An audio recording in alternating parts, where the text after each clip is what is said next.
Alright, sorry about the previous issues. Hopefully we will be back online with this. So without further ado, hello and welcome, ladies and gentlemen, to a Premier League presentation. I'm Blaze, this is Vikramon. We're going to be bringing you guys a game between Fnatic and TeamLiquid. This is Game 3 of this Best of 3 series. Both teams going up 1-1 here, but starting things off, we do see the Wisp picked up actually seeing the Cupid Light, Nyx Assassin, Magnus, and Batrider banned out. So it does give Fnatic a little bit more of what they were looking for as per that last game and their last style.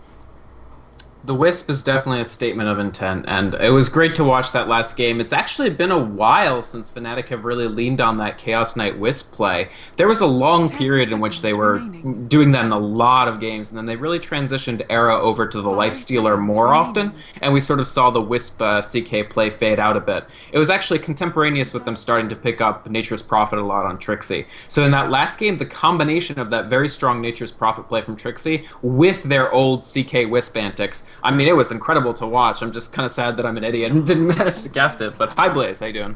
Doing pretty good, doing pretty good. A little bit frustrated about the stream stuff still. I'm going to have direct contact with a couple of Twitch admins over the next couple of days to try to resolve it as best as possible. Until then, it might be a little bit laggy in team fights, but at least it will be, for the most part, consistent as far as the stream goes. Now, we do see a good counter draft coming from TeamLiquid. This is a style that Virtus Pro went with their match against them, is to make sure that they either, if they have the first pick, then they'll ban out the Nature's Prophet, but in this case, since the Fnatic had the first pick, they go ahead and pick up Nature's Prophet as their secondary. So they pick it up for themselves, get a little bit of counter initiation in that global sense, and from there are able to dish out a lot of damage very quickly. So that's the idea here. Darkseer, still a great offlane. Bulba did pretty well with it, it just didn't add up to enough with so much momentum for Fnatic so early on.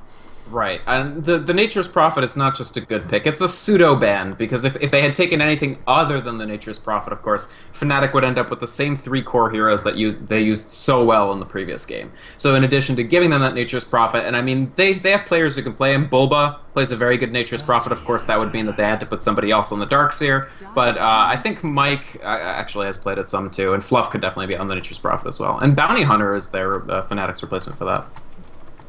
That's really interesting there. I mean, Trixie does love the Bounty Hunter, can play very aggressive with that, and make it so that a kill-oriented hero like Chaos Knight can really benefit from that track gold and start moving up very, very quickly. It also allows Wisp to play more so than just a hard support, a number 4, number 5 that only goes for maybe Tranquils, either a Soul Ring or a Bottle, and Magic Wand, that kind of stuff. He can actually branch out into bigger and better items like Arcane Boots and Mechanism because he gets so much benefit from those track kills and assists. So it really is synergetic in the sense that they can dish out a lot of damage really quickly with the front-loaded burst of the CK and the Bounty Hunter, and wherever Bounty Hunter is, if they find kills, they're going to find a lot of gold, which can kind of play into their hands in the sense of momentum, and just like last game, try to overwhelmingly just put pressure out despite the generally superior team fight of TeamLiquid.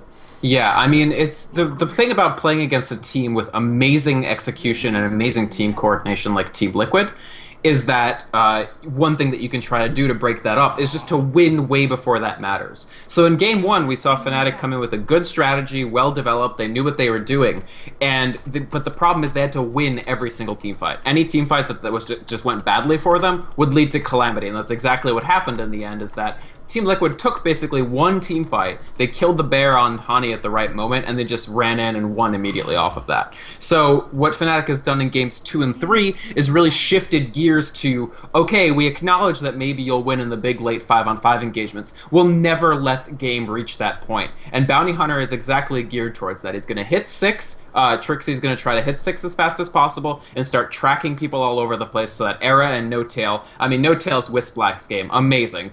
Not enough good to be said about it. One of the best Wisps EU. And so hopefully those guys will be able to get even bigger, even faster than they did last game.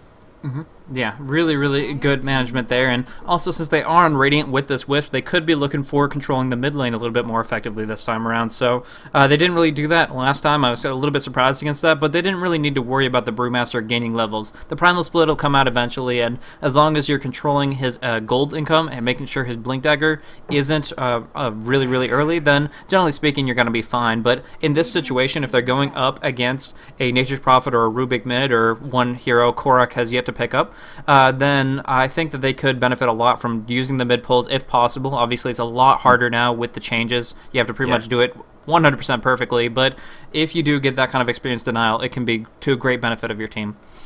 What do you think TL are going to look at for a number 1, Blaze? Could we see a Korok anti-mage? That definitely is possible.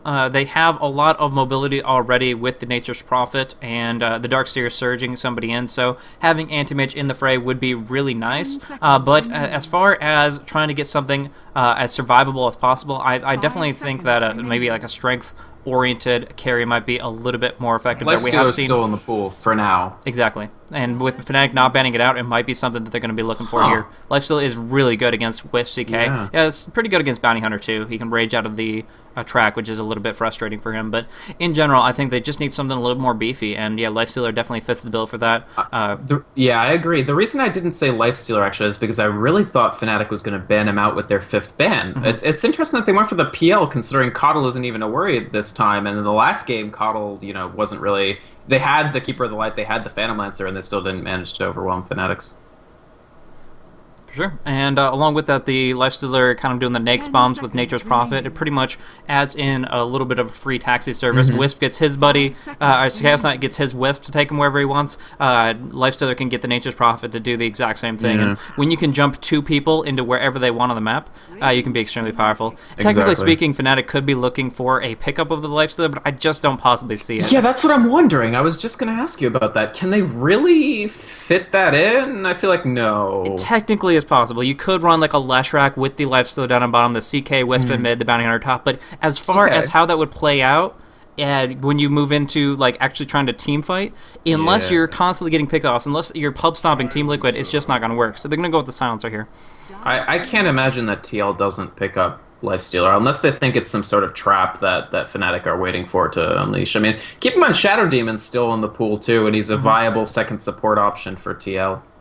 And I mean, IX Mike plays that Shadow Demon a lot. I mentioned it before in the first game, but I mean, it's like by far his most played hero in tournament games.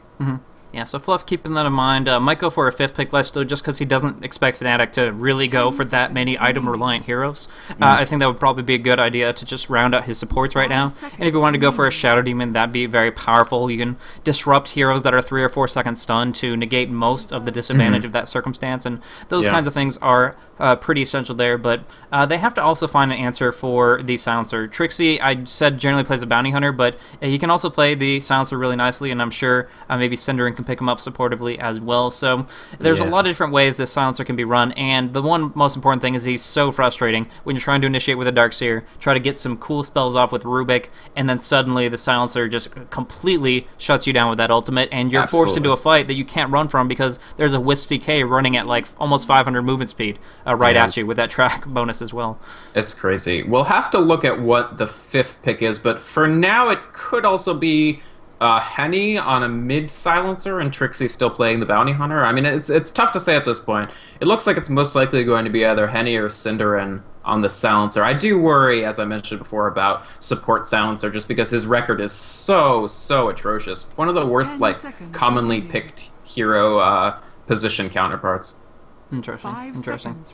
Going for their 5th pick here. They need something that has teamfight in my mind. Something that has... And Storm. Yeah, they're going to go for Storm. So they're pretty much going to run Hani on that. He's very experienced in that hero. Has a lot of initiation potential, and that's what they're all about here. Just like before, if they can't get a Prophet in the mix, then they're just going to send a Storm Spirit. He can jump about a quarter of the map on a full mana bar, but generally speaking, going to try to be more efficient about that. Either way, he closes the distance just a little bit. Suddenly, Wisp, CK, Storm in the action, possibly a Bounty Hunter if he was sneaky about it, and from there the Silencer doesn't even have to participate. He just global silences and keeps on pushing on a wave. So really having that potential there and shutting down the Hand of God or the Rubik Stun, the Darkseer abilities that can disengage them, it really makes it so that Fnatic can stay on target all day long. And as long as they have the resources to support it, like the mechanism is going to be pretty late for a Whisper or a Silencer. That's going to be a bit delayed, so that'll be difficult. But if they have full mana and health, Fnatic can be relentless in any engagement they go into. And I think TeamLiquid knows this. They're going to draft up the Luna for themselves,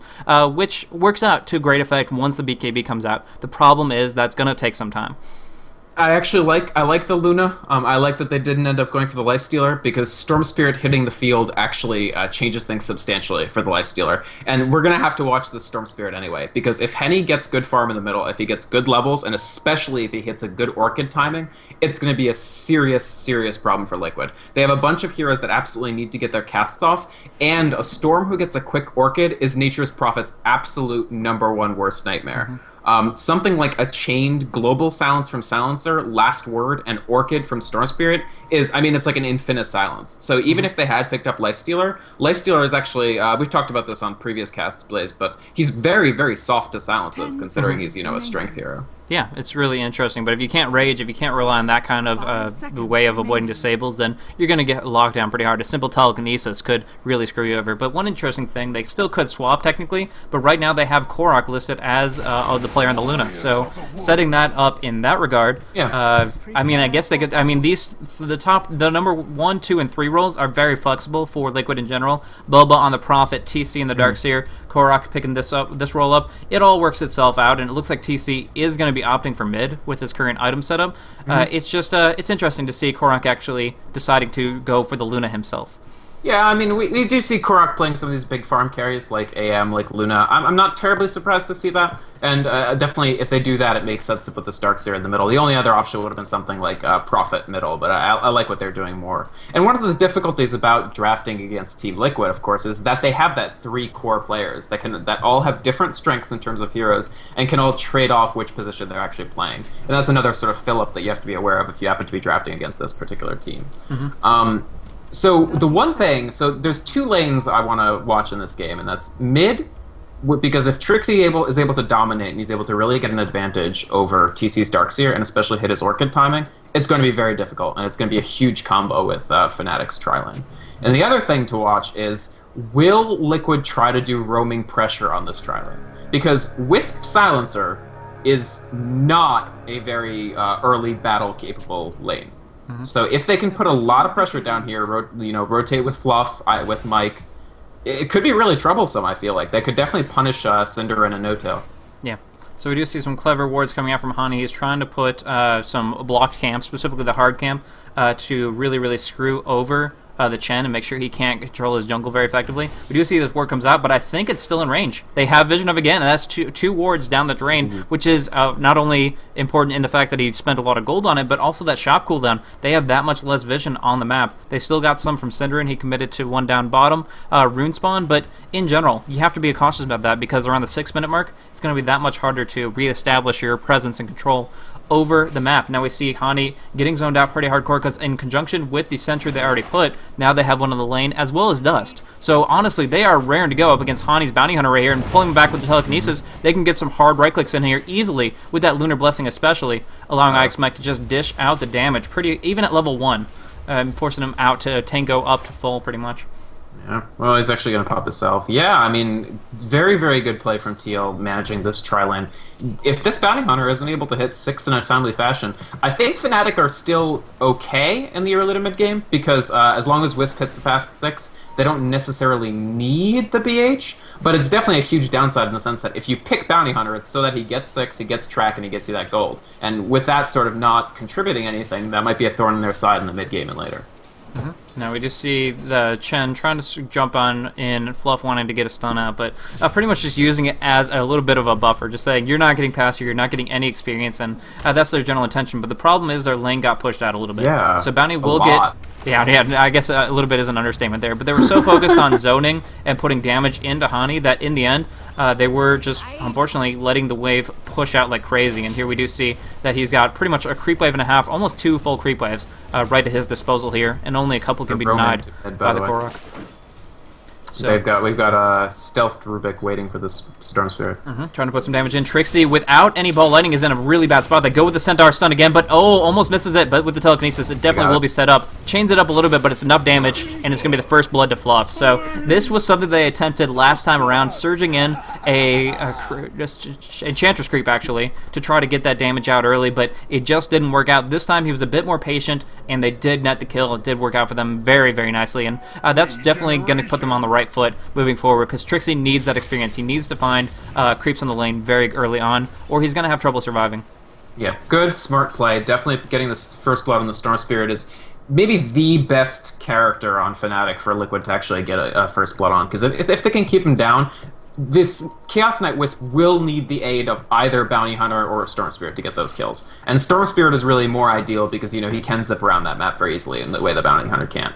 But the flip side is, of course, rotating those two supports over as dedicated as they did means that Honey's now halfway through level 3. He's only a little bit behind Korok in terms of XP. They might we'll see what this fluff rotation actually comes of, because he's way behind here. Yeah, but I don't really see it working out for them. The Sentry Ward is all the way up in the lane here, and of course he can go for an aggressive position, but right now with just a salve for himself and the Hellbear Smasher, it's just... Well, Mike has dust, but yeah. Yeah, but it's just like, even if they can detect him, what can they accomplish? Meanwhile, on bottom lane, we see that the Nature's Prophet just can't survive up against that kind of a big stun initiation. Going with the Reality Rifts and the Chaos Bolts, so on and so forth, actually completely miss a kill from No Tail, helping Era secure that death on Prophet. Yeah, that's my bad, I didn't see that either. Sorry.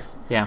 So this has been pretty interesting right off the bat with that kill on mid, with that kill on bottom. They're going to put some pressure out. Now the action on Bounty Hunter is forthcoming. They have the dust. They pop it off, but they only have a few seconds to work with here. They see him go north. With the losing beam, they cannot yet set up the Hellbear. And instead, he's actually just going to juke down. Yeah, there's no way for them to actually lock him down here. They want to, but they just can't close the distance. And with those boots of speed, they're just going to be able to keep him alive. And all they can really have to worry about now is the push that comes in on the tower subsequently. The chicken courier is alerting Darkseer to the presence of this rune. But what a rotation by Hani there. What a movement. Like, he juked the exact right way to make it away from the dust. They will lose the tower here, but again, this is great Bounty Hunter play. The fact that he hasn't managed to die, given how hard they've been pressuring him. Wow, there's kills on bottom. Yeah. Yeah, just, I mean, pretty much every time Prophet comes on up, he doesn't have an escape mechanism. If he's within the range of the Reality Rift, he immediately gets pulled on in, tethered, stunned automatically by No Tail. They followed up with Spirit damage and a single Chaos Bolt, rolling 2 seconds or higher, which is almost guaranteed at this stage. It's pretty very close to it. That just makes it so that they can just destroy this Nature's Prophet before he stands a chance. He's only sitting at level 2. And now I think he just has to fall back to the jungle, which is extremely unfortunate for him. It's pretty much the one thing that Liquid does not have going for them right now. But it's a big one, because again, if the Nature's Prophet is delayed on building up his things, and Storm Spirit isn't that delayed because he's only died once, if Storm Spirit starts hitting Orchid and Nature's Prophet is still 3 levels behind Storm Spirit, you can basically kiss your Nature's Prophet goodbye. He's not going to contribute. So my question is, Blaze, do you think it would have been better to run TC bottom and Bulba mid? Well, in this situation, they did secure some aggressive kill action down on the mid, and shutting down the Storm Spirit is instrumental, but he gets his ball lightning inevitably. Like you were saying, he only got shut down a little bit. And I think that although it's pretty much it comes down to whether or not TC would be able to survive, with the Silencer contributing, even just a last word and a glaive, it does make it so that it is viable to even kill the Darkseer, just chain stun him up before the Surge really has any real presence. He has way more HP to work with. But it's still questionable whether or not he would have had an okay time one way or another. So it's both of them wouldn't have been the best option either way. But the fact that they don't have any level advantage on Bulba, and in fact the contrary, he's at the bottom of the barrel here, it really is setting back their entire team. So I definitely think that at the very least they should have Prophet jungled and abandoned the bottom. I mean, honestly, in this matchup here, Prophet would have been better mid. That's the no-brainer. The question is whether or not they could have survived on the bottom lane at all. Whether anybody could take the bottom. Yeah, that's a good point. I think Darkseer maybe could have lived, but it would have been difficult. It might have been one of those cases where you start with Darkseer in the jungle, get a couple levels, and then move him over. Yeah. Because once he has something like rank 2 Surge, Hani's down here going for a kill, but this is going to backfire, I think, dramatically. Yeah. So that's jumping on in. He doesn't get the opportunity on Bulba, and he just gets bursted down pretty hardcore. Really, pretty much just him going in a little bit over-aggressive. He knew that the Prophet would be farming by himself, but one thing he underestimated is the greatest quality of Team Liquid is their response. The way that they can just jump into the aid of any of their allies at a moment's notice. Jumping, TPing immediately, following through for those kinds of reasons. TC with a haste rune, going aggressive. I don't know. It's just like they are always going to be where they need to be at the right time. And now they're going to put pressure onto the tier 1, and they have Eclipse to back them up. Yeah, I think they have this tower. And I really don't like that Bounty Hunter play, actually. They jump on in. They're going to go for TC here, looking for Era to stun out. Oh, wants Korok so bad. Can't get him, though. Instead, TC will be the only casualty, but it's worth it for a tier 1 secured kill. It's something, and this Wisp is starting to get fairly close to level 6, so no tail at about 3/4 of the way through this level. I just think they really need 6 on Honey, and he lost so much time there. He sort of moved over to the team fight, he missed the gank, and he just needs to hit level 6. I think that should be his sort of... as single-minded as their focus in Game 1 was for Roshan, is what I think Honey should be focusing on getting that track up. Yeah, he's pretty close to it, though, and it won't be that big of a deal. He has rank 3 Shuriken for some nice magic burst, and as long as he has bottle charges to support it, he's going to be able to stay active and try to make sure those kills will happen. Now, we do see the Wisp actually about to hit 6 before the Bounty Hunter does, so I guess that's saying something, but combining those together, all 3 of those ganking aggressively, will easily be able to swing them back. So Bounty Hunter having some issues early on, we do see that Liquid has a gold advantage. That's going to be changing very, very quickly unless Liquid plays this just pristinely as far as their positioning goes. Right. At this point, I would actually look more to the XP than I would to the gold. And in the XP, Fnatic is ahead. If you have the XP advantage as Wisp and CK, you actually don't really care that much if you're a little behind on gold, because you can always generate that gold deficit. Triply so with a Bounty Hunter. I mean, if you track some of these CK Wisp kills, you'll see that gold graph flip. The main thing for Fnatic is making sure that they don't lose the Wisp when he has an active relocate ability available, and just making sure that they continue leveling their heroes up and getting those ganks. So No Tail doing what he was doing before. I mean, he doesn't really have the regen, or doesn't want to use a regen rune yet, but they're going to go for a smoke here, and they actually have pretty much the whole map open to them. They're very, very quick with this tether still active. 513 MS on the CK. It's ridiculous. And now Korok is in a position where he didn't get the opportunity to Reality Rift on in previously, but now with this rank 3 and this movement speed, as well as the fact that he's completely unexpected, I really think Arrow might be able to close the distance on Korok here. At least Trixie can set them up for it. I think they want to. It's just I think they're waiting for the right moment to do it. Because Trixie can run in and pop the what's it called, the electric vortex. I just call it a lasso, but I shouldn't because Batrider. Yeah, jumping on in. Trixie's going for it here. He does get the electric, but here is Ice Mike dropping a telekinesis almost on all of them, but instead pulls him back on into it. Now TC looking for a vacuum. Already used it. No Tail being the one in low life, regenning up, uses only a small fraction of it before it's interrupted by the tower. So in the end, again, Liquid always where they need to be to play in that defensive lineup, and now they're just gonna bulldoze around in the mid lane. They have all 5 here. The only problem with that is that they're all sharing experience, and as we were saying, if they're at an experience deficit compared to Fnatic's lineup here, it's gonna get worse and worse for them. That's true, but that said, I really like the sort of Chinese-style defense that they played there. This is why Wisp is not played in Chinese Dota, right? Because teams know exactly when they need to group up and defend against it. Is there a Wisp on the field? Are we in potential danger? Then let's make sure nobody is outside of walking or running distance of everybody else. And so Fnatic were lucky, frankly, to walk away from that with no deaths. I thought they might lose either the Wisp or the Storm Spear, and the fact they didn't, credit to them, but they also gained nothing from the game. Roche is actually being attempted by Liquid and dropping it down to 1/4 of HP. It should be a clean kill. This is not the Roche of Game 1 or Game 2, where it just is back and forth as this key objective that they fight over to no end. They actually finish this out, really take this to the bank, and Immortal Luna with a level 7, well, actually not level 8, but the more important thing is rank 4 Lucent Beams on a rank 1 Eclipse. That's a lot of early damage to have to deal with that she can really, really clean fights up with nicely. I love the way Liquid are playing this again, because you mentioned, yeah, when you have 5 people together and you're defending against CK Wisp, you are sharing experience. So what can we do as a team of 5 that will actually advance our goals while also keeping us safe? Well, there's Roshan. He gives a pretty decent experience burst, lots of gold, and he's something that we need the entire team for. So Liquid just, I'm loving their decision making this game. They're responding exactly correctly to the team that they're facing. And with this Basilius and Bulba moving in towards level 6, he's kind of rubber banding back a little bit here, just kind of sharing in what everybody else is getting out of it. But they're looking to, it looks like Era has that potential to just pull anybody out of position very, very quickly. Would rather have level 8 for a little bit of extra range on it, but either way, he feels in a good position. The thing is that Darkseer does have a decent bit of durability, the Buckler and so on and so forth, but Vitality Booster, but now looking for some vacuum potential. We jump on in, the Global Silence, the Trixie jumping in through. It looks like TC is the focus. Will he get this vacuum off? Will it matter in the end? Trixie going to take a lot of damage. Should be bursted down. No. Ball lighting away for the moment. Korok looking for that Lucent Beam. Will connect in just a moment to finish him off. Looking for Cinderin to follow on through. Look at Cinderin. Yeah, Curse of Silence and the TP from Bulba will definitely secure this kill, making it a complete massacre in favor of Liquid. They had the second life on Luda. Didn't even have to worry about that because Fnatic put so much in to bring it on Darkseer. And Darkseer in general is a great thing to pick off without him casting a single spell, but like I said in the middle of that, okay, he casts a vacuum, whatever. They don't even have that hardcore AoE to follow up. It's just like they picked off a Darkseer, who's the tankiest guy on the planet, in this situation here at the very least, and he didn't have a wall replica that wasn't a threat. The vacuum wasn't necessary for Liquid to be set up, and so they dive in, they commit the Chaos Bolt, the Global Silence, Trixie, all of Trixie's action, and in the end they get one pick off for 4.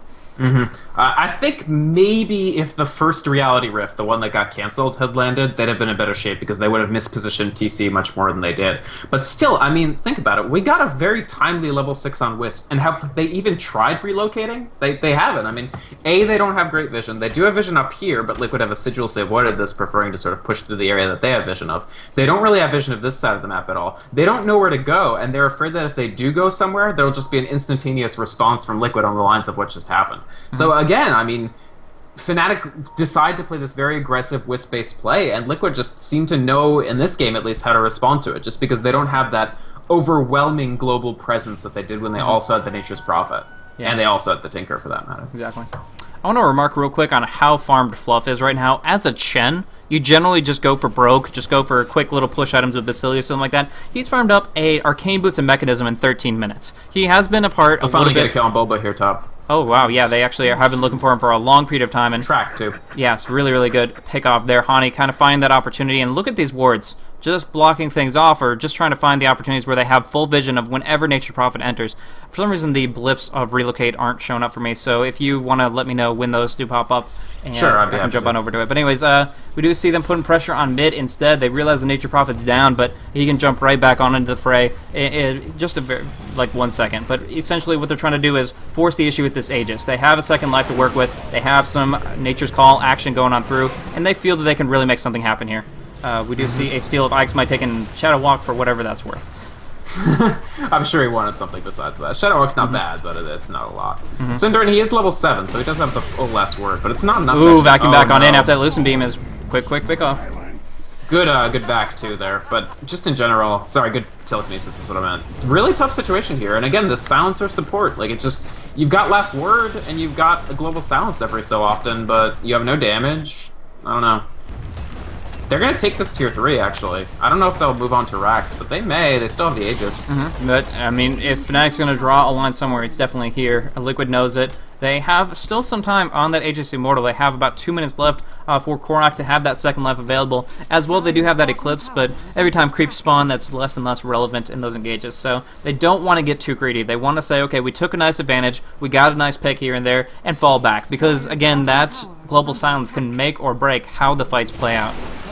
Liquid are, I don't know what it looks like in terms of the numbers. Okay, it does say that they're ahead, but they're way, way ahead in terms of how their game plan is actually working out this game. This is sort of, I mean, the future of Wisp picks, I feel like. This is sort of the position that some of the best teams in Asia are at already, and I think as teams improve more and more in the West, you'll sort of see, I'm not going to say you're going to see Wisp fall out of the metagame, but this is exactly what you're going to see teams responding to it with. With counter presence, good smoking, good map vision, and staying the heck together. Yeah. I mean, and that's all. Liquid are doing all of that. And Luna is the ideal let's stick together carry because of this Lunar Blessing. Yeah, absolutely. Everybody benefiting from that substantially there. And I got to say, just kind of on top of that, if there's any West... Oh, looking for Courier pickoff. Oh, this could be bad. One more right click will do it. The Mithril Hammer does get provided to Trixie in the end, but it's still not going to change the fact that they did lose their friendly little Wormillion buddy there.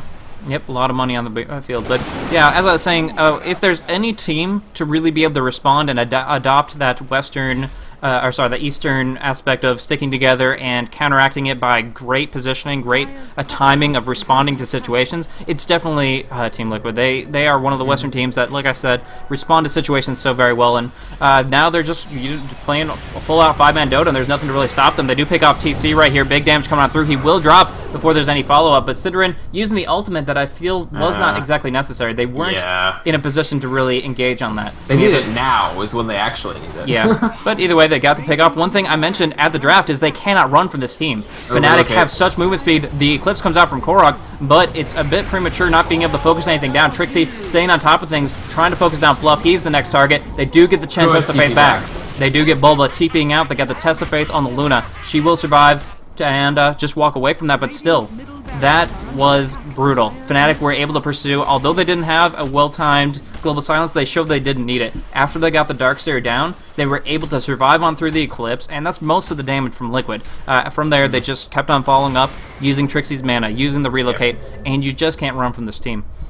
Big difference between Game 1 and Game 3 for Fnatic's lineups is they've gone from no chase to amazing chase. I mean, Reality Rift, Wisp, the relocate was used extremely cleverly there. Just a short distance relocate, but long enough to be right on top of Liquid again. And of course the Storm Spirit. But honestly, Fnatic needed that. I can't stress enough how badly they need to be winning fights like that almost constantly. Because they're getting pushed in really heavily. I mean, Liquid's lineup, very strong pushing lineup. Chen, Nature's Prophet, and then Darkseer to, mech from the Chen to keep everybody up, Darkseer to support and pick off the fights. I mean, they've got a lot of pushing power that they can deploy. And with this Tier 3 tower down, if they do high ground, keep in mind that Luna Glaives is going to make sure that both of these Raxes die almost simultaneously as well, which makes it much, much quicker to do that push. Yeah. We do see that Synderen is about to finish up that mechanism, only 50 gold off. That was one thing that I felt was going to be a little bit belated for their team as a whole. So being able to farm that up that quickly is very, very beneficial for them. They're going to be able to team fight a lot more aggressive than I would have thought possible because of that mechanism being so early. 18 minutes, not bad at all for a support that is so easy to pick off really early on. So that's pretty solid. But in turn, we do see that the Darkseer is going to be coming in. Onto IX Mike. Okay, so we do see that going. IX Mike just really, really low HP, and those disables are just too much. They're going to have to fall back from here. And yeah, he gets completely just broiled by the three that just gank on through. And that's pretty much what they're looking for. Bounty Hunter to scout it out, find an opening, and just kind of poke away at that chink in the armor so they can bring them down very, very quickly. Did you see he got broiled? I don't know. He was no, in the I like that. I like that. I think it's more like a souffle, but still. The one thing I wanted to note about Fnatic's item builds is you see that they've sort of just given up on blowing this out. So if they were going for a blowout, you would see Armlet on CK, you'd see Orchid on Storm. But they've been forced by the fact that TeamLiquid has just responded so well to play far more defensively with their items. If you're going BKB before anything is Storm, it's got to be because you're quite worried about the way that the game is actually going. And they're also going BKB on the Chaos Knight as well. I like it. I mean, I think they should be going BKB on the Chaos Knight. But definitely very, very early BKB is coming out for Fnatic here to try to live through TeamLiquid's team fight. Nice. We do see that TC picks up a Vanguard, and now moving in towards plate mail, he needs to get tanky. Every single time, Fnatic's game plan is to take him out of the fight entirely. If they don't have him in the team fight, then they don't have to really worry about too much. But with the Vanguard, with the plate mail, now he might just be too much to handle. They might be biting off more than they can chew. Of course, the Global Silence does give them plenty of more time to work with, soon to be moving in towards level 5, even though it's only level 4 at the moment. Either way, that is a good time frame that they could look to initiate on TC. And again, we've seen if they can pick him off, if they can pull him out, they can easily follow on through and just obliterate everybody else. So not too big of an issue here, but we see Roche actually going to be attempted once more immediately. It's going to be respawning in about 10 seconds, and they got the Trents ready for it, so raring to go. With Manta done on Korok, he's going to be quite intimidating in these next two fights. I mean, clog up the battlefield with some illusions. You can shuck debuffs with it. I'm not sure which... Oh, he could track. I mean, so that'll be useful. And I think they can easily take this Roche. I'm not sure if Fnatic can actually do much about this. They can try, but I think they would lose the instant engagement. Exactly. The Global Silence would have to be perfect, disrupting Liquid and what they intend to accomplish. And although the BKB up on Storm Spirit allows them to jump in the fray and do a lot more, at most they could be looking for an Aegis steal here, not an Aegis contestation between the two teams. So right here, Trixie's going to get high ground vision, but he's not going to have time to go for the Aegis snipe. So just like a second too late. Exactly. But yeah, Luna with a Manta style, a drum, and an Aegis Immortal. What can they do against this, really, other than pretty much bring down everybody else and pick her off by herself? It's going to be tough. I mean, they have to defend because Liquid are going to very smartly just immediately move this into a Rax push. Because why would you do anything else if you're Liquid, really? You don't want to split up because then you can sort of lose time because you're losing people to Chaos Knight Wisp. And you have a naked set of racks here. So I think they'll just push down the middle, and Fnatic will have to play very, very, very tight Dota in this next engagement because they still really only have damage coming from the Chaos Knight. He does not have BKB. The Storm Spirit does have BKB, but if they get some pickoffs from their heroes here, I mean, it'll be tough. It'll be very, very tough to keep these Raxes alive. They do have Fortify, which gives them a little bit of time. That does help out to some extent here, and it's still going to be quick action. We do see the track coming on just about everyone. If they make the teamfight work here, they want to make a profit off of it. They want to be able to just really, really turn things around. But again, bringing down Korok twice over is going to be such a difficult thing. They actually smoke up. That's an interesting play, but it does mean that everybody but Bulba back here is going to be actually difficult to judge as far as positioning goes. They're not going to be the easiest to pick off, and TC specifically is going to look to it for an opportunity to surge on him. This is the baitiest bait that ever baited. Yeah. They really, really wanted... I don't think it does anything. They're going to give up on that smoke, but they really wanted Fnatic to think they were backing off, I think. Yeah. They're just going to push in again. I mean, they lost nothing for using that smoke. Okay, we see action on to Bulba. The 3-second stun comes out. Korok pops off that Eclipse, but no damage really coming out on anybody but Fluff, who is taking too much from Trixie. Will fall down because of that BKB. Cinder dropping low. Will drop as well. Buyback for the Nature's Prophet. He'll be back in the fray in a moment. But it's Era that gets picked off. This is a big kill if they can finish him off. However, they just don't have more than the creeps. Focus from Bulba, from Korok, from TC on these racks. They're going to take what they came for and just walk away because they got pretty much an even exchange support kills, and now they're going to go for Era right here. TC will drop, but he's so darn tanky that the amount of time they committed to that, they get the kill on the CK. He buys back. Now we're looking at down at bottom. Trixie out of mana.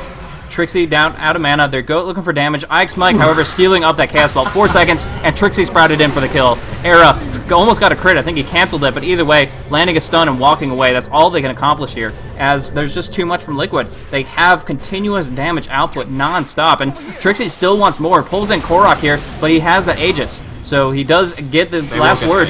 Disarm and silence. Really good timing from Cinderin, but yeah, I guess it's enough. They'll get 2, I think, on Korok, which is great. Actually, really smart from Trixie. The buyback and the jump back in, really good play.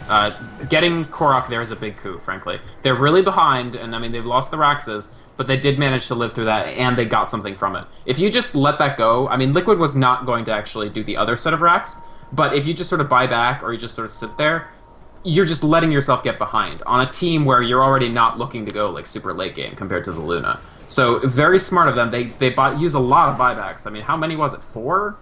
They definitely use at least 2 here. Actually, it's two for 1, essentially in the buyback case. So interestingly enough, yeah, that just plays it out very, very differently because the Nature's Prophet is willing to buy back frequently. Bulba getting a lot of GPM now that he's kind of bounced back here. 327, not too shabby, but losing that kind of gold on Trixie, who needs to get big items, needs to get intellect, needs to get survivability. BKB, actually, I don't think he used it there, did he? No, he used it in the first place, yeah. Okay, so he's only used it once. Very fortunate that he has so many charges, but those things don't last forever. So they really need to... Yeah, his BKB was really good because he was the only person in range when Korok cast Eclipse, and so only 1 hit of Eclipse actually landed. If Eclipse had landed more fully, that would have been an absolute blowout. Yeah, 100%. We do see Bounty Hunter trying to stock up on the opposition, but Sentry Wards are kind of being left in Liquid's wake. They're just making sure that they cover their tracks here, and obviously the one who's trying to lay the tracks down is not going to be in a really good position if they do find him out and get a free, easy-peasy kill. So they're rotating on around. They're going for pretty much a full 5-man gank squad. But the interesting thing is they know they don't need to use smoke. They have such map control, and the supports have had absolutely no time to place any wards. So we see Fnatic Vision. All they have is over by their Ancients, and that is pretty much it. So Liquid jumping on in here. They're going to get spotted out by the creeps now, but it's not that big of a deal. They have lots of control and lots of potential to go everywhere they want. I like Hani moving in towards the Ancients, trying to find a 3 versus 1 pickoff with the relocate, but unfortunately for them, Liquid's just moving in for S5, and I think this might be in for the kill if Fnatic doesn't pull something out of this next At least fight. the racks. I mean, it's going to be another fight. There's no Aegis to worry about, so they can focus Korok more aggressively than they would in the other case. But again, it's going to be just as hard of a fight as the last one. Fnatic are a little bit ahead on levels still, just because Liquid are 5-man dotaing. But it's going to be very, very difficult to live against this push that's going to come out. Wisp already taking a gobs of damage. I feel without Korok's BKB, this could be terrible. Starting off Trixie, going in on Korok, they get the stun to follow up. The global silence, like, yeah, Korok is shredded without a BKB. He's dropped down from Trixie, and Trixie will walk away with Fluff. 4-second stun coming out. Nice wall, though, completely separating the team fight here with that Hand of God with the mechanism already up there, still surviving. Wisp dropping low. They are having a hard time following on through. They get the kill on the Darkseer, but Ix Mike does get a stun. No, actually gets stunned up in return. So they got what they needed. I mean, they didn't kill Bulba, but they got Korok. And I mean, that's a significant kill. He was well on the way to BKB, and now he's all the way back to needing the full recipe's worth of money. Yeah. And I mean, they get Fluff, they get Ix Mike, but those are really, I mean, they're lanyards. The big thing was the jump in from Store Spirit. what a perfectly timed jump. Really good Electric Vortex following on from it, and BKB just to make sure they can't punish. I have to honestly say that I feel it was as much a great timing from Trixie as a bit of a misplay from Korok. Again, he didn't have that BKB. He doesn't have the recipe yet, just the components. And if he's on the front line of things and you have a rank 4 Reality Rift to pull him out, if you have a Storm Spirit to jump on in, sure. There's so many different ways. And I think they wanted to use Korok as a little bit of bait for the Darkseer to just wall and vacuum on in, but when your bait is that valuable for your team, that big of an asset, it's just, it feels like you're throwing away just a gold mine of damage potential with Luna getting picked off first. Generally, you bait with the worm, not with your hand. Exactly, exactly. Unless you're a catfish noodler, which, you know, it's just a totally different set of rules. I have no idea what you're going on about. So I'll tell you about it later, don't worry about it. Relocate on Ike's Mike's, going to get a quick Janata, and honestly, almost think Hani could have soloed that, but they wanted to make sure they had the backup in case Team Liquid was there, as they almost always are. But either way, we do see that pickoff will keep their gold actually going back towards equal. If they can just keep things even, the fact that Trixie is moving in towards that Orchid, the fact that CK is getting more tankability with that BKB and Armlet, and they really can still fight much more aggressively. The problem that I don't feel they have an answer to just yet, though, is the AoE aspect. The Manta-style illusions from the Luna, the Darkseer's Wall of Replica, those kinds of things they don't really have that great of an answer for. Right. I really like this game, honestly, Blaze, because it feels like a very pure game in terms of the style of these two teams. Fnatic are playing a very Fnatic-ish lineup, and they're playing it Fnatic-ishly. Ooh, Trixie going in? Well. Nope. No. I agree with you, though, not quite. And then Liquid are doing exactly what they do best. They're doing great team fight, amazing coordination, movement, and vision. And so it's a clash of the two styles, like exactly what we sort of would want to see from a game between Fnatic and TL. Because the first two games were really cool, but they were really weird, too. I mean, there were some weird lineups and strategies being executed there. And so each team sort of won its own gimmick game, and now we move on to just, like, 5 vs 5, brawl using your favorite heroes. Yeah, and that works out in the end. I mean, this is 18-10 in favor of Fnatic, but I don't really feel that they are in full control. With all these towers having been dropped down, Liquid still is kind of the ones on the initiating end for the most part. Of course, there are those pickoffs that we see here and there in the jungle, but if they start just playing a little bit more turtle-oriented, start dropping down observers for their jungle entrances, get a sentry or two down to frustrate Hani in his aggression, they can, I think, still really, really pull things out. Which begs the question, why do you feel they're not turtling? Why do you feel they're putting so much pressure onto mid and bottom and trying to force the issue now? In almost every case, I think the pressure was actually really good, just because every time they actually held Aegis, I think it was fine to just push. But the other thing is, they're already sticking together. Like, they're already mostly moving as 5, and if you're moving as 5 and all you're doing is farming, you're just gonna, I mean, it's sort of, you're giving away farm to the other team. If you're spread out and you're farming, that's a different story. That's great because your people are getting development, but they can't afford to do that because they're still a little bit scared of that CK Wisp situation.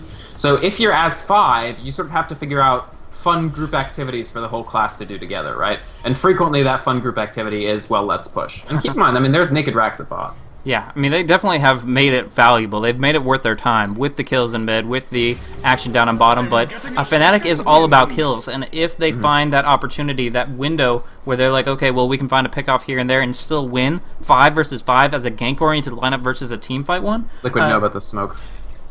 Okay, good to know. But Sorry.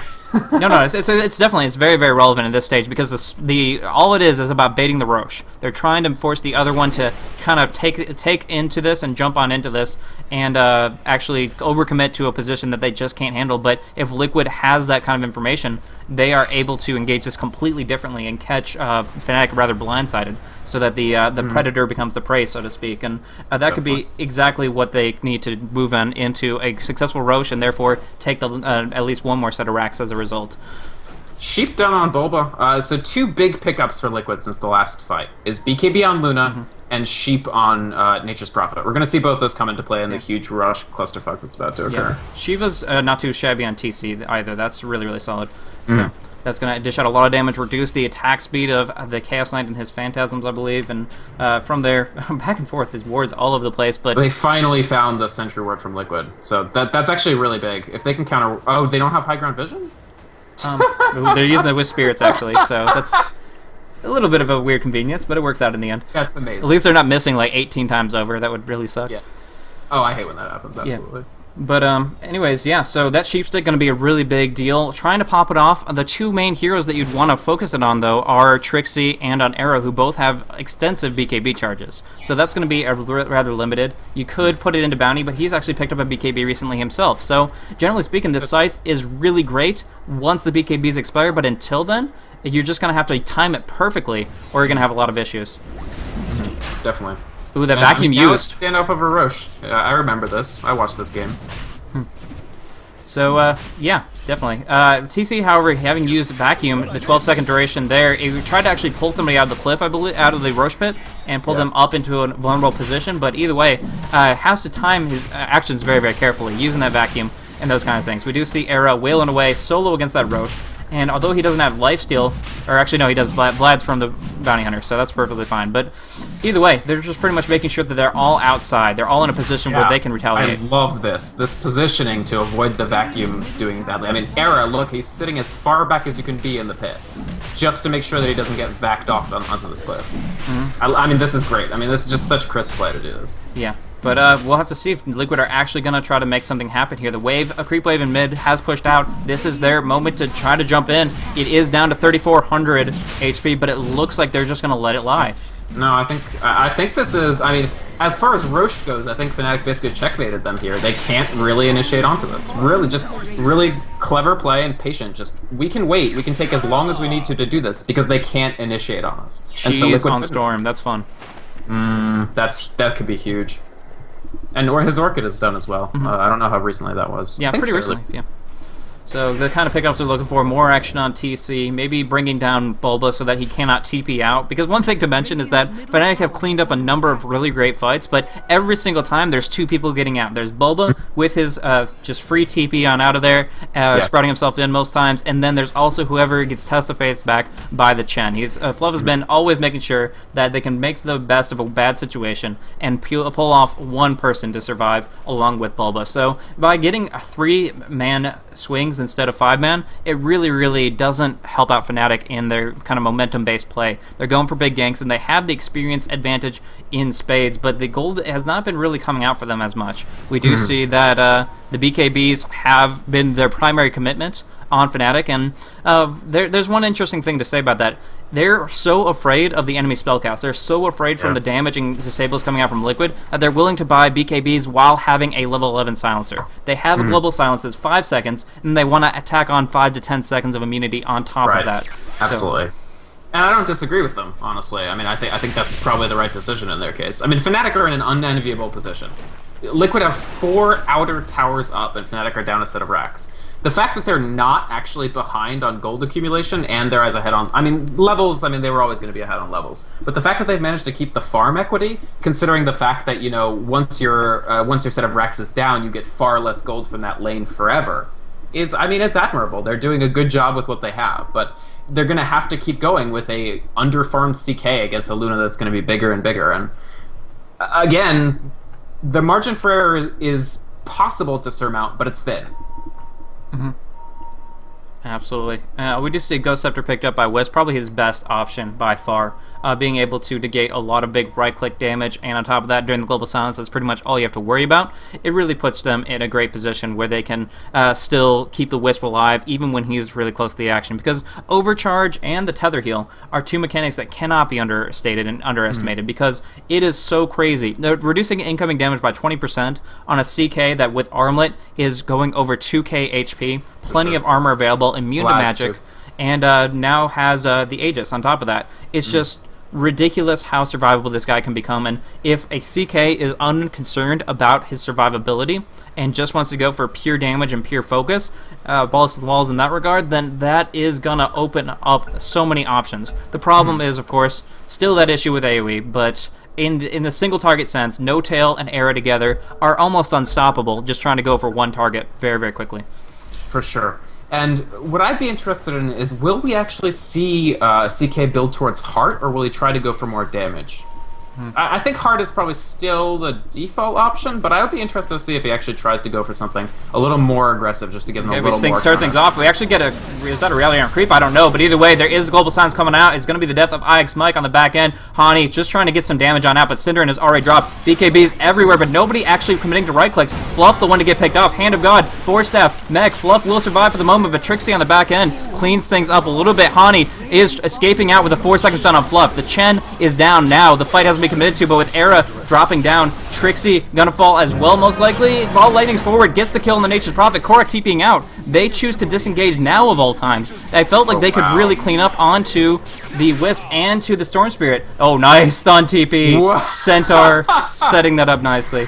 Huge Chen plays, actually, because losing that Darkseer would have... It would have been really substantial, honestly. It's bad enough that the fight went as badly as it did, but, I mean, losing this Darkseer on top of it would have been horrible. But what do you feel about that disengagement? Just for a second here, they pretty much... They had Arrow coming back at full life, true. But they had Luna with over 2/3 HP. They had a 200 HP Trixie, a 200 HP No-Tail. It just felt almost like a no-brainer to stay and try to finish something off. Why do you feel that they decided to cut their losses and just get out of there when they had Darkseer and Luna still up? It's a good question. I'm not 100% clear. It's not... I mean, they had the Aegis already spent on Trixie. I would say that maybe they didn't communicate with each other that the Aegis was actually already spent, because they were treating Storm Spirit. They didn't even go on Storm Spirit when he had no mana and like 300 HP. Oh, like the cheese. Lucid Being would have done it. You mean the cheese? What did I say? Aegis. Yeah, sorry, I meant the cheese. Yeah. So Trixie goes low very, very early while he's still got the BKB up. Bulba sheeps him. He walks away, goes high ground, he's in a sprout, and he cheeses. Yeah. Then he goes back in, spends all his health and mana again, and nobody cleans him up. So I'm wondering if it wasn't entirely clear to all of Liquid that he actually popped the cheese. Because if he has cheese, it's absolutely correct for them to disengage. 100%. That would be just a terrible idea to go up against a Trixie with full HP and mana if he just surprised them at the last second. It's kind of the way the people save early game for Magic Wand charges just to bait things out a little bit. If Trixie still had that stored up, it would have been terrible for them. So in that sense, yeah, you're absolutely right. But in the situation, from our kind of eagle eye perspective, I kind of feel that Liquid really could have kind of sealed the deal on that one if they had just committed a little bit further. Yeah, I would have to say I agree with you. Granted, these people are probably smarter than us, but I don't know. I mean, there's definitely other factors. There's the 4-second stun on Chaos Knight without a BKB or Manta available, so on and so forth. But I just feel straight up that if they had gone man mode, I guess we'll never know. But either way. I like this pressure they're putting on now, though, because Aegis and Cheese were pretty instrumental to that fight, and they're not going to have either for this next fight. Liquid has been smart about catching a Fnatic out in these positions between Roches. They did it in Game 1. They Fnatic needed to wait for the next Roche, and Liquid just pushed in really hard before it. And they're doing it again now. Fnatic need to wait for the next Roche, and they're going to push it now. Yeah. The bottom line is unnecessary risk is not what Liquid wants to be looking for. This is Game 3. This is the one that matters the most right now. It counts 100% for the result of this match. They do get telekinesis up on No-Tail. He does get vacuumed up, dropping low, but the Global Silence comes on out. Arrow doing so much damage to TC, burning him down with the Phantasms. Easy pick off there. Mike going to be the next target of choice. He does not get anything. He doesn't even get a spell steal off. He just dies. And now they're focusing on Bulba here and getting stunned up multiple times over. It's only Korak that can do the damage. Gets Reality Rifted up and does get telekinesis. Korak might finish off No-Tail, but that's all he can get. Force Staff up. TP. Oh no, Reality Rift down. If he could TP up there, if they couldn't have vision or something, that would have been crazy. But instead, buybacks go across, Trixie back on in. They want to put the pressure out now. Wall comes up. No vacuum means it's a 100% waste. And Trixie's looking to go in anyways. Oh my god. Goes for the Orchid on the Surge TC. Can he run? He doesn't have TP. So. Oh my gosh, Trixie might be able to set this up. No, yeah, he has so much mana regen. But TC has that last Surge, and he's going to find a regen rune. So he is out in the clear. But nevertheless, wasting that wall, 80 seconds down there. But the one thing is... Trixie. Okay, Bulba coming on through with that Sheep Stick. Doesn't hit the Sprout, though, unfortunately. Either way, they're going to try to just finish it off. He's going to actually go down the cliff, but nice vacuum pulling him back. Trixie still has enough. Still has enough to get down the cliff, and he's on out of there. Oh my god, this Storm Spirit Illusion almost downed the melee racks. Very close. It's at 100 HP. Very, very close indeed. So that was pretty ridiculous. Obviously, Fnatic winning as far as kills go, but committing a lot as far as buybacks. They're on the edge of their rope with this the mid pushing in the entire time, down to their last tier 4, 300 HP left on that final one. And just buybacks, to be fair. Yeah. One was Cinderin, who doesn't, I hate to say it, but he matters the least of anybody. As far as his gold, I completely agree with you in that regard. I mean, he has his mechanism. He's not going to get a force. I mean, he could have had a force staff, I guess, but instead just doing the fact that they can counter push out and keep every little bit of HP on this tier 4 as possible. So, interesting results in the end. It's hard to say because of the buybacks if it was valuable enough, but Liquid just keeping their relentless assault. They know they have the pressure in mid. I actually think the buybacks matter a little less just because Trixie spent a lot of time in that fight just with no health or mana but not dead. He eventually sort of suicided just so he would have the opportunity to buy back, but he re-entered the fight fairly late, honestly. I'm more surprised that, considering Trixie copped a lot of damage and had to leave the fight early, Fnatic basically 4v5'd Liquid there, which isn't what I would expect to see. But the next push is going to be really problematic because these Raxes are so low. Props to TC, by the way, for that illusion micro. That's crazy. Yeah, setting it up so that's down to 300 HP, but they need that backdoor protection down. The creep wave is close enough, but of course there's a full army in the way, so to speak. Wisp, actually we haven't seen a relocate for a long time, but if Era and No-Tail can stay up through a fight, that's again the cleanup crew just kind of going through. We actually see it right now, jumping on in, behind enemy lines, focusing down Fluff before any heals can come out. As well, Bubba will get locked down. Same thing with Ice Mike, the supports are completely dropping, and now it's going to be Korok alone versus just about everyone here. There is Rubik on the run. Again. And yeah, now focusing down on Korok. They get the stun out. He just can't. No. Oh, no. Actually, that's a creep. Wow.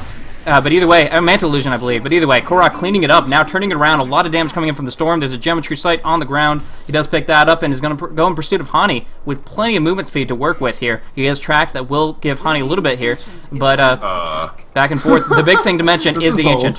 The big thing is the Ancient dropping down. There's a long wild goose chase going, but he's just distracting them the entire time. They have to TP back. The Ursa stun kept CK and Wisp from closing. Again, great play. And Ancient is naked, too, for them. Yeah, 100%. So that damage is really impactful. They haven't been able to get out of this part of the map the entire game. They're stuck defending. They're taking too much damage, and even without losing their bottom racks yet, they still have lost so much in the mid that they always have to contribute and commit somebody to that position. So I gotta say, I love how Fnatic played that fight. They initiated on the back end, destroyed Bulba before the Sheep could come out, destroyed Fluff before either one of his heals could, and with the relocate and Trixie's BKB, I think they played that 100% perfectly. It just wasn't enough after the fact. I would say 99%. Okay, because that's done. The missed stun from CK. Yeah. I think they could have actually killed Korok, and instead he like almost wiped them. Yeah, exactly. Era stunning either a Manta Illusion or a creep. Pub, I love these pub builds, by the way. The Battle Fury Bounty Hunter and the Manta CK. I told you they needed something against AoE. I told you they needed something against AoE. Yep. Go for it, Hani. Go for it. But, yeah, no, like you were saying, that stun coming out definitely changed how it worked with that chase on Korok. At the very least, it cost them some HP on the Ancient for how much they chased. I'm not sure. Who died from just Korok damage? At least Trixie, I think, and maybe somebody else, too. Yeah. I think it cost them a lot. But I want to just talk about the Manta, because I love Manta CK. I think it's underrated, and I think in this game it's exactly what they want. Because when you Phantasm, when you Armlet, Phantasm, Manta, and Reality Rift, somebody dies. Like, it's just guaranteed. They're not going to live. Okay, relocating on into the Roche pit. It's very obvious, though. It comes up on the minimap for them, but they're just going to go for it. They have the overcharge. The wall of replica is there, though. What? I almost feel like this is a huge mistake coming in. Vacuum, they don't wall just yet. They get a spell steal off on something. Ix might picking up an overcharge, which is pretty much worthless, but now they don't have relocate. They jump on in. It's damage reduction, Blaze. You know, you need some survivability. It's like a Vanguard or something, I don't know. Yeah. Anyways, jumping on in, we do see Era going on through. Oh, Trixie on the back end, trying to focus Fluff again, but he gets Force Staff on out. Era dishing out a ton of damage, but the Phantasms only just now come out. Reality Rift onto Fluff, focusing him, he's dead. But on the back end, Trixie trying to DPS. The problem is that Korok is still up and going. He is down farming Ancients, but yeah, the cleanup crew is non-existent when they can't get that damage out. Now just trying to hang on to Roche. They lose this Roche, they pretty much lose the game because they're already so far behind. But engaging in that small cluster, engaging underneath the vacuum, and then the wall being saved by TC makes it so that it's almost impossible for them to control that kind of position. Liquid with Aegis and Cheese can just walk up to the Ancient and kill it. So Fnatic can't let them have this, but it's also very difficult to deny. Now, no wall. so it's down for 50 more seconds. Almost a vac on Hani. That would have been an insta-kill, actually, so thank God thank God for Fnatic that he actually left that. But Liquid, again, still playing very, very carefully. Real Kid again, going on in. There, Trixie is raring to go. Korok is the focus target. They get him this time around. Beautiful stun combo. He buys back immediately. There's no way to jump him on into it, though. And now Ike's Mike is going to drop quickly, and they're looking for at least one more casualty. Relocate expiring. No tails out of it, but Era's in. Nice BKB by Korok, though, turning things around. The Sheep on Era, focusing him hardcore. The Manta to pull out of the trees. He's going in for more, but they need to find a target. Bulba is the one they want to go for, and Trixie locks him down despite the mechanism. Track kill for them there, but Era, too low of life, is just going to go on the run. No, Wisp turning things around. Willing to go with the Urn, with that Tranquil Boots, focusing down on Korok with the big stuns coming out. Too much damage. They finish him off. This is it. This is what they needed. This whole freaking time. Era gets the pull onto Fluff. Gets the Reality Rip, double kill for them, and they're swinging this like crazy. Buybacks are not available for anyone on Liquid. This Roche, at the very least, will be their trophy for this engagement here. My smack is well and truly gobbed. I mean, what a fight. The problem is they have to go back and save the Ancient in like 5 seconds, but at least they get Roche from it. And those plays on Korok, I really thought that they might not even have the damage, but Era and No Tail re-entering at the exact right moment to really punish him.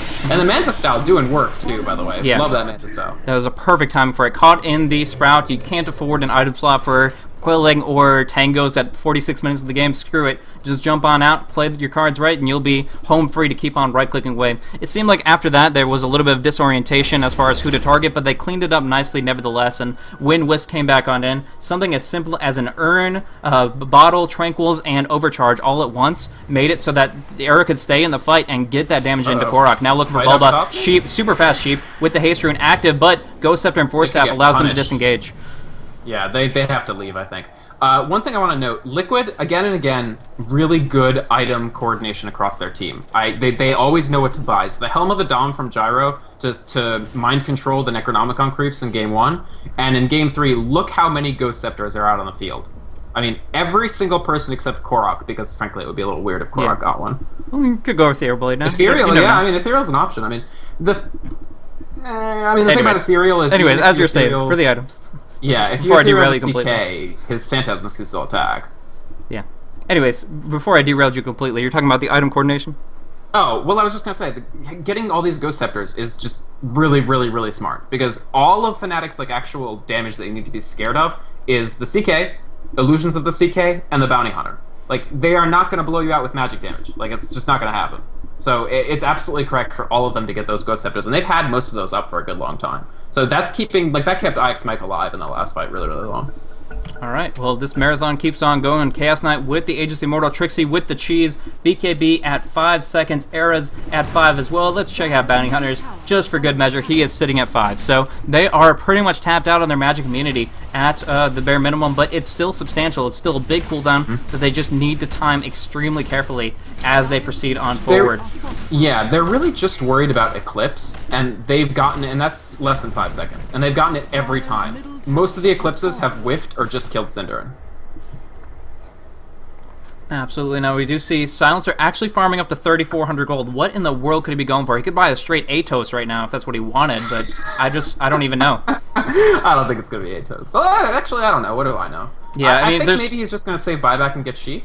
That's probable, but those two together, those two phrases don't work very well together because they're just so expensive right now at this stage in the game. Cinderin sitting with 1,200 gold, and he's going to go for Ghost Scepter. Good call, good call. Hani actually picking up a gem.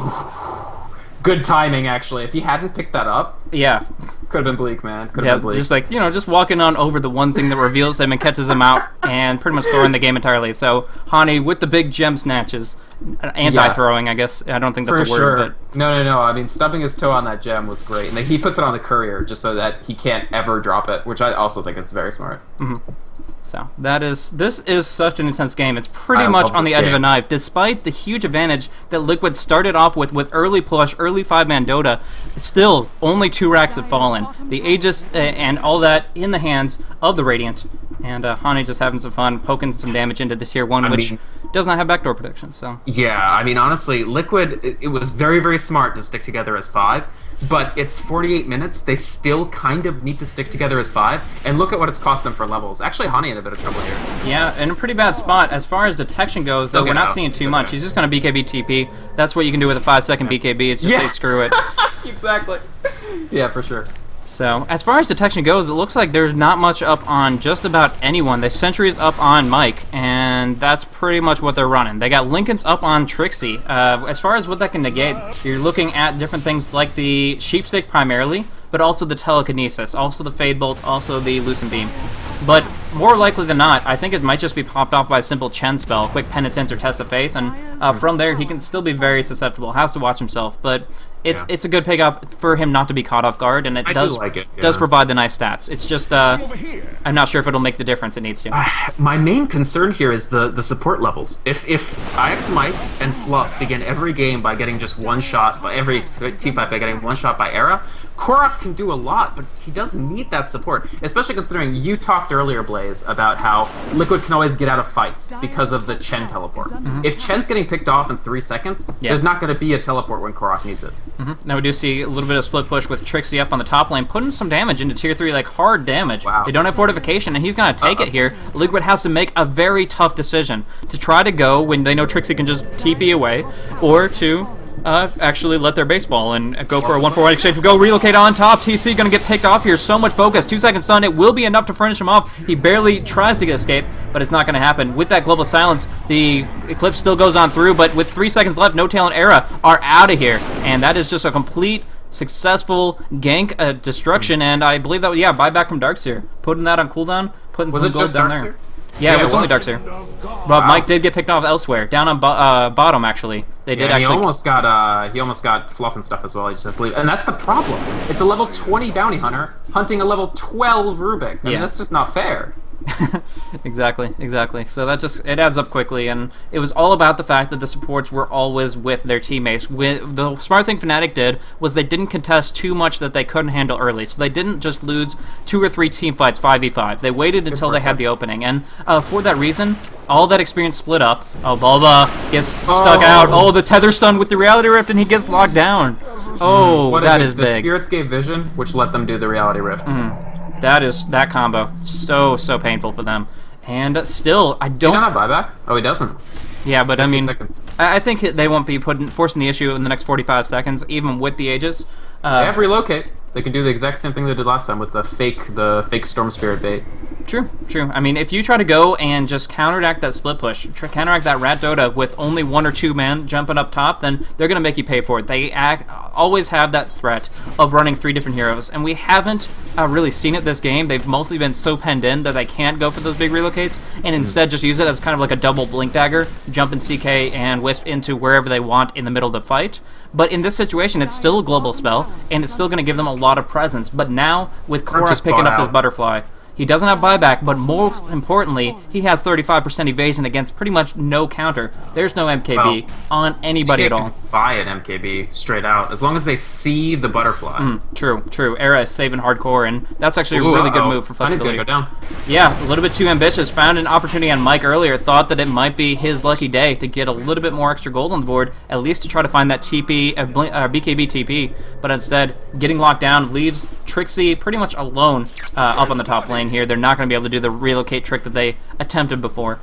My question is, did they see the Butterfly in that engagement? Did Honey alert his team that they got Butterfly? I would extremely doubt that. I mean, there's just not that much. It's very difficult to focus on something like that. Yeah. And so we do see Chaos Knight buying out that heart. He's going to go... Ooh. So actually, Butterfly could be the difference maker. Because I was just thinking, Blaze, if you're Liquid, how do you solve this puzzle? Like, you've got a Naked Ancient, so that's definitely worth noting. And you've got a Naked Rack Spot. But you're just losing every fight. So what do you do? Yeah, in that situation, I don't feel that Pipe is really going to change anything whatsoever, so it really comes down to Korok, getting as much farm on him as possible. He's down to 5 seconds on BKB as well, but now picking up Phase Boots along with his Butterfly, he does a lot of right-click damage very quickly. The Glaives bounce around like crazy. He does the Cleave to drop down the Phantasms and Mantle Illusions. He brings everything that they need. They just need him to have, like, you know, a few thousand extra gold right offhand, and so to buy what? Sorry, like MKB or something. I mean, there's a lot of different things that you can go for. Satanic is my opinion, but I mean, there's really Satanic. Yeah. Okay. If he can survive, if he gets that much effective health, there's nothing they can do. Right. I like it. I think that's actually probably a good game plan for them. Get on one more big item on Korok, and just fight it out from there. Because, yeah, I mean, I think it has to come from him. The dilemma you face, and it's rare that we really talk about this at 54 minutes, because Chaos Knight games don't last 54 minutes. Oh, no, never mind. Let's just talk about this push. Yeah, I suppose so. I mean, they're smoking on in. Double damage rune is so crazy on Luna right here. She's going to have that for such a long period of time. Going for the telekinesis to start things off. Do they have the disables? Going, No Tail pulls him out. Nice disengage. Good. No Tail will have to come back on in. The question is, will they go in with all 5? What? Eclipse just whiffed completely again. Okay. But anyways, they're coming back, all 5 of them together. They like relocate 2 steps, and now they go on in. Trixie jumping in, all of his mana is gone, but he has that cheese. A little bit too overextended, pops off the cheese prematurely, and then uses Ball Lightning to get on out of there. That was a huge waste for them. They wanted something to happen there, and instead, all they get out of it is an Eclipse, and they walk away. I mean, Korak had double damage. What were they thinking? I don't know. I'm making a jerk-off motion with my hands. That cheese was completely wasted. Yeah, it's just... I think it's a lot of tension. They've been in this game for 55 minutes trying everything to be perfect, and you just can't do it in that situation. Trixie trying to communicate, but even if Era and No Tail were a little bit more aggressive, they would have been relocated back to this spot here anyways. They couldn't really... They relocated out, so they were relocated back, like, onto. They couldn't relocate again. I'm just saying, if they were in this, trying to go in this position to help Trixie out, they would have immediately been snapped back. Oh, yeah. There's no way they could have actually gone as far as deep as Trixie wanted to. Right. No, you're definitely right.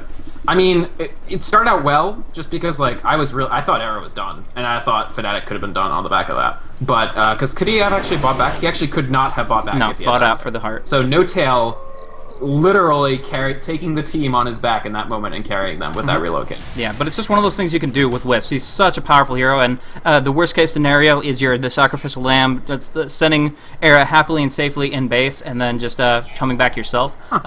For Bounty Hunter, by the way. Big. That is huge. That is, I mean, the 5-second BKB is the one weakness of Korok right here. Like, he almost wants to go for Satanic and then drop his BKB on the ground, destroy it, and pick up a new one, because you can't sell it anymore, and right now the charges are just so weak. Oh, he's just bouncing around, sorry. But yeah, if they do have that sheep available, and they can follow up that 5-second BKB on Luna, that's amazing. But right now, Hani, so freaking close.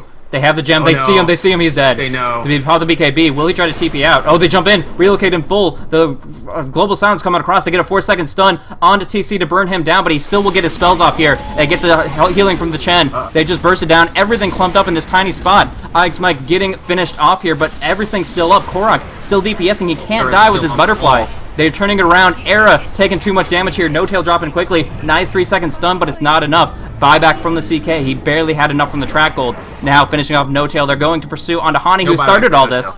He started all this, and he's the last one to walk away. But I don't think they... What an asshole, right? That's always how it is in teams. The guy who, like, makes you take a bad team fight is the guy who lives. Yeah, and we just see AC up on Storm. That's crazy. That is just wild in my mind. These builds. Oh my god. It works, though. It's really what they need. It's just... It's odd how they have the sheepstick on the bounty and the AC up on the Storm, but in the end it works. Now going for Aegis, now going for the Roche. Again, cheese is what they need. Trixie blew his away really quickly. Let's see if he can make this one that much more effective. Market for profit is actually pretty substantial, because with the 5-second BKB, again, this Storm is not going to be immune for very long. Trixie and I mean, cheese. that was just a case of TL took the fight at the right time. They were smart, they used their detection to spot out Hani, and there was no way that Fnatic were going to get a favorable engagement off the back. They did their best, but no. But I like that Fnatic still committed to something, because if they just got a solid pick-off on Hani, just 100%, Roche would have been forfeit. They can't just go in 4v5 in this situation. Committing to that, and at least trying to go for some exchange, get a couple kills so that they couldn't follow that up with anything big, I think was the right call. It was very reactive, but in the end, they still didn't come out that much worse for wear. A couple of buybacks, very unfortunate for the CK in particular, but they at least responded and didn't just allow it to be a 1-for-0 pickoff. Sure. I'm so hyped right now, Blizz. All right. Right now is the perfect time, because neither team is doing anything at all. Who's gonna win? I mean, Liquid have had the advantage this entire game. Not in gold, not in experience, but in real solid map control and the permanent objectives. The racks up on top, the tier 4s down in mid. I feel that there are just so many openings, but the problem with late game Dota is that doesn't really matter that much. The racks matters, but the towers themselves do not, because if you win a team fight, you automatically take the game. The buybacks is what counts. Right now we do see that Korok does have his available, but nobody else on Dire does. If they can find a pickoff and force the buyback from Korok, they can actually take a fight pretty effectively, but the problem is that he is playing so well. He is every single time in. I mean, his eclipses aren't amazing, but his auto attacks and his timing in the team fight in general has been perfect. So pretty much they have this wall of Korok that they have to beat on through, and of course the wall of Replica getting stronger with the Aghanims coming up as well. I feel, if you're asking me who's going to win, that Liquid are still in a controlling position despite losing fights. For a second, I thought you were going to be so even-handed and Solomonic with your approach that you were not going to end that with an actual prediction. No. Okay, all right, Team Liquid. I don't know, honestly. I feel like I would tip it slightly to Fnatic because, okay, Naked Ancient, Naked Rax. Those are two facts about Fnatic's position, and they suck. But that's been true for 33 minutes. True. I mean, and it still hasn't led to anything. So the simple fact that their Ancient is naked hasn't so far actually meant very much. Yeah. And so in the absence of that, you have to say, what's the rest of the position look like? And the rest of the position is that right now we do have the cheese on Storm, we still have them building Aegises, and they're 20,000 gold ahead. They have a lot better items. Huge, yeah, huge. I was just about to talk about something, but I kind of trailed off there. Oh, no, there was a pick-off. There was it's a pick-up. Rapier on Luna, by the way, and we're also going to see them push Ancient. Holy crap, they have this perfect time. Another double damage rune, what the hell? And now they have the fortification. They will be able to defend this, but if they will be able to go 5 versus 5 is the question. This fight will ensue. They're starting off with Trixie onto Fluff. Burn this down quickly. Of course, the Global Silence, as always, trying to DPS, but Korok has that BKB, dishing out damage. Not focusing a target, though, just goes for the Ancient. He's focusing down the Ancient. 100%. If he can take this, no, he can't. There's just too much follow-up. He wasted so much time going for it, and they can't finish it just yet. TC going in, right-clicking himself. He does have a lot of creeps. Darkseer Illusions and creeps. No Battle Fury. They can't. Battle Fury and Honey, they're going to be able to defend it. They turned this around 5 for 0 because they 100% just bull rushed the Ancient. And in the end, the buybacks that remain are absolutely no one. There is no buy. There's their tier 2, their Raxes, I feel like, still. They should go over and defend those. Yeah, so this is really, really difficult. I mean, Hani will be able to split push down bottom. Relocate. Big. They still have backdoor protection. The question is, can they finish it? No, fortification's up. You can't do it through Fortify. They're going to pop it off at the last possible second. And it's too much. Oh, no. And they even left Era. Era, get the hell out, buddy. Yeah. Oh, my. That was a complete... I mean, I'm sorry that I didn't commentate on the rest of the fight, but it didn't matter. Everybody just bull rushed the Ancient, and everybody just followed really, really quickly. But in the end, it was just Liquid wanting to try to finish this, but they just can't. 61.5 minutes in, they're still going to keep it going. Of course, the comedy is Fnatic can't finish it either. No. Luna's going to be out by the time they can actually do anything. Good thing they didn't pick up the Rapier. If he had a little bit more farm, Korok, and he just went for the full Rapier, if that had worked for them, great, but if they had just expended it, that would have cost them the game. Yeah, would that be good or bad? Tier 3 dropping quickly. Tier 3 dropping quickly. They're going to be able to take this, and with the fortification on cooldown, they'll take one set of racks. They're finally going to be 62 minutes in, evening out what happened 20 minutes into the game. Trixie going into the fountain as aggressively as possible to try to distract them. But, he's just keeping Boba off of the tier 4s because they're going to try to GG. But Korok's up in 3 seconds. Yeah. And they're getting backdoored. And you've just used all his mana. Fluff going on in. you know, Chen, 92 DPS damage. It's pretty good. Oh my god. Bounty Hunter is keeping the home fires burning, but there's 3 players coming in here. I think they might get Ancient in here. They're going for it. They really have too much. With Korok here, with the Boots of Travels, they can do this. They can manage it despite backdoor protection. The fortification is unavailable. Just more right clicks is all they need. Buyback from Trixie. Jumping on in. Korok getting sheeped up, stunned up. He's gonna get dropped. He drops himself, and they just can't end it. They can't. Back in mid.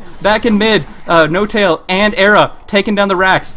And now they can pretty much do whatever they want. The creeps, however, is backdoor protection up. They're going for the tier 4s. Backdoor protection is down, and this is it. I think this is it. They 100% just took it because Liquid just were gunning for the Ancient the whole time and could not drop it. There it is. Good game. Game 3 of the series. 51 kills in. Fnatic is able to take it down. 63 minutes. Oh my gosh, that was a game.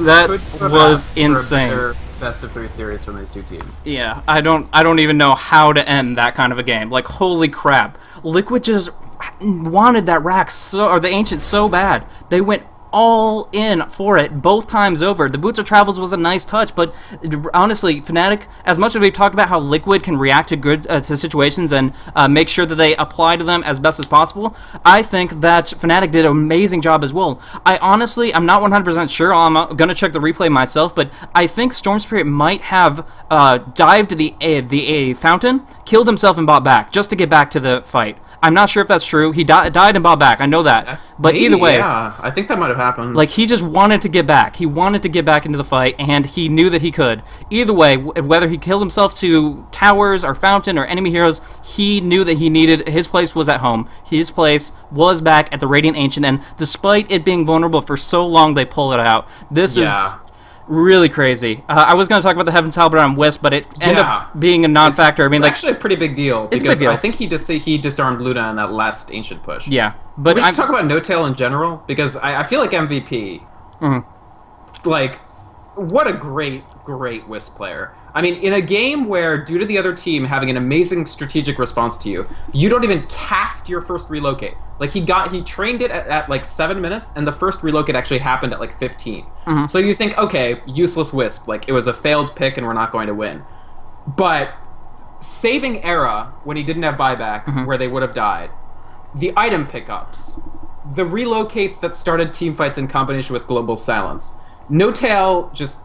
The level of play that he exhibited in this game, I think, was really, really impressive. Yeah, have to agree. Pulling Chaos out of bad spots, immediately responding to Hani's really bad position and trying to make something out of it. In general, he was the one who made plays happen, whether taking down a pickoff up on the top lane with a Trixie bait or whatever. They played their game, their style so well, and in that clash of styles, in the end, Liquid loses it to Fnatic. Fnatic takes 2-1 in this best of 3. Now, what we're going to do after this game on the stream is have a Ask the Pros. It's a post-match interview we have with one of the members of Fnatic here.